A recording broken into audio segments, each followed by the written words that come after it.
இயேசு ஒரு அற்புதமான காரியத்தை சொல்லிக் கொடுக்கிறார். உங்க மவுண்டன், உங்க பிரச்சனையை பார்த்து பேசுங்கள். அது என்ன ஆக வேண்டும் என்று நீங்க சொன்னால் அந்த சொன்னபடி ஆகும். இங்க சொல்லுகிறது, அவன் நீ பெயர்ந்து தள்ளுண்டு போ என்று சொன்னால் அது சொன்னபடி நடக்கும். விசுவாசிங்கள், நீங்க என்ன சொல்றீங்களோ அது உங்க வாழ்க்கையில நடக்கும். ஏனென்றால் தேவன் அப்படிதான் மனிதனை படைத்திருக்கிறார். தேவனுடைய சிஸ்டமே அப்படிதான்.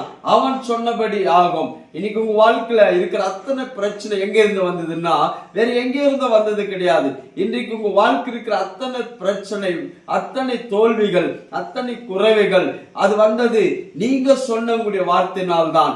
ஏன் என்றால் நீங்க சொல்லுகிற வார்த்தை விதையா இருக்கிறது, அது பெரிய அறுவடை கொண்டு வரும். அதே சொன்னார், அவன் சொன்னபடி ஆகும். நீங்க சொல்லுங்க, உங்க வாழ்க்கையில என்ன நடக்கணுமோ, என்ன ஆகணுமோ, எப்படி இருக்கணுமோ என்று சொல்லுங்கள் என்று ஒரு மிகப்பெரிய சத்தியத்தை இயேசு சொல்லி கொடுத்தார். அதனால உங்க வார்த்தையில வல்லமை உண்டு.